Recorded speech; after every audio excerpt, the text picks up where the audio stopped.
This is a demo of how to use Tosca together with synthesized products. In our environment, in our setup, we have Tosca Commander.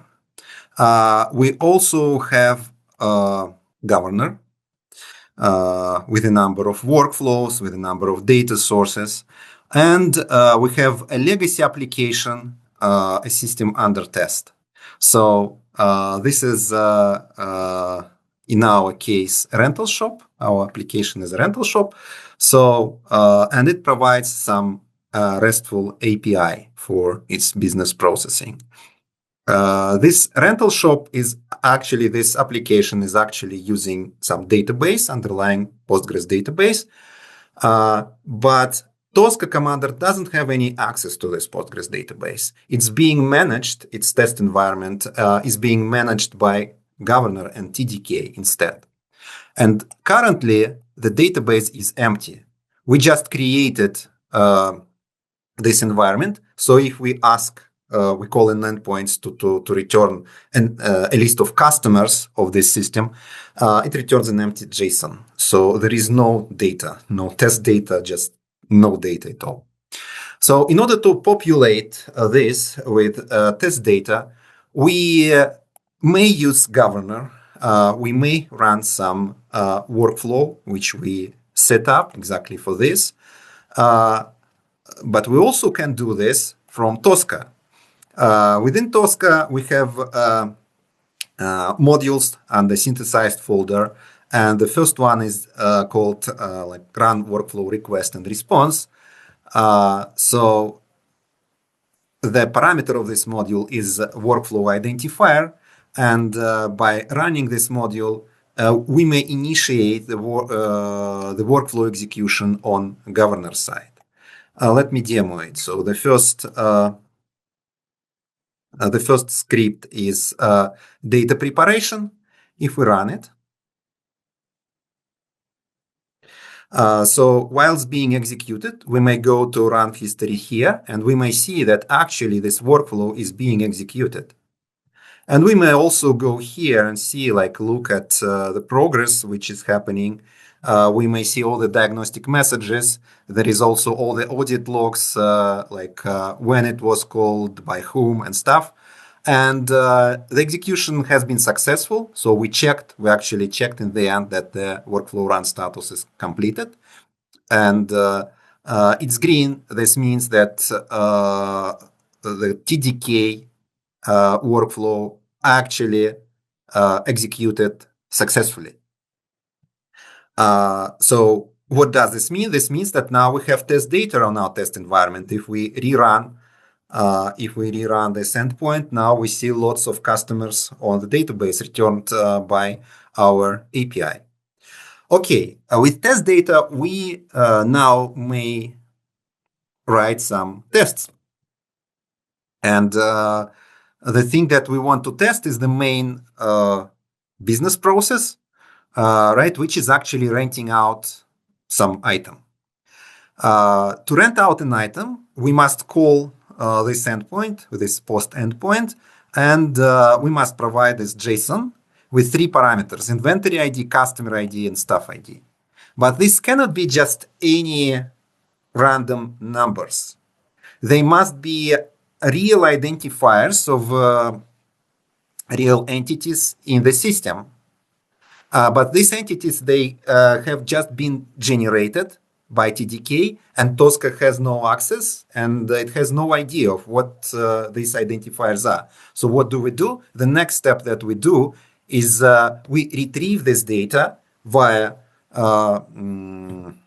Governor's data manipulation request and response. And this will allow us to get data or probably update it. So what do we use under the hood? We are using the API, which is actually conformant to the API of the tool called Postgres.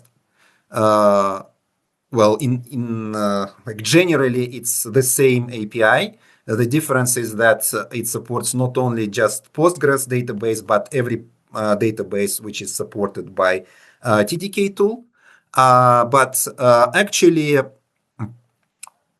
this API provides roughly the same functionality which we normally have via SQL queries or like select queries or update queries or delete queries. So we can filter out something, we can order something, we can select particular columns, and so on so forth. We can set some logical limits, restrictions, and stuff. So we can utilize this API to get data from the database.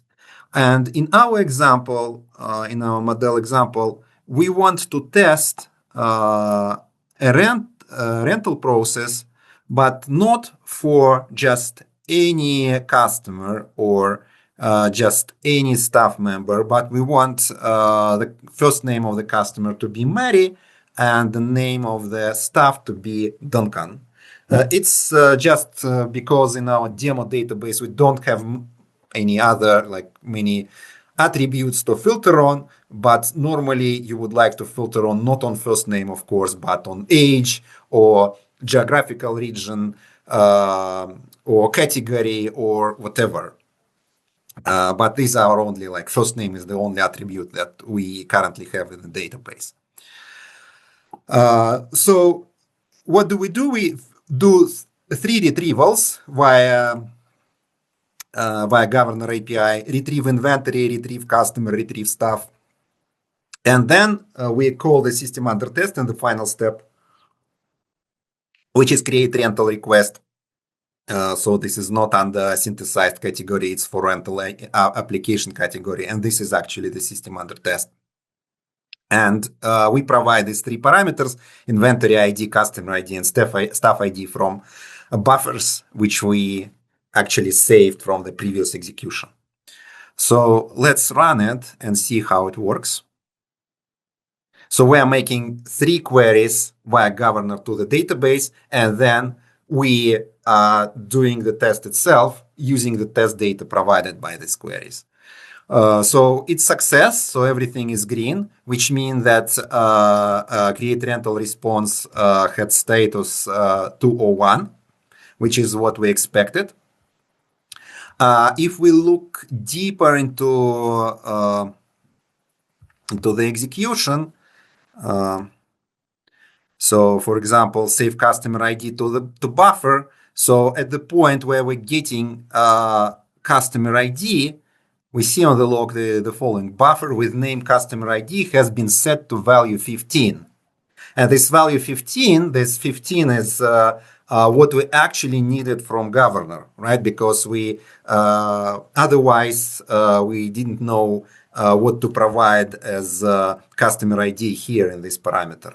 But we got it because we asked Governor to provide us with data based on some filtering, criteria.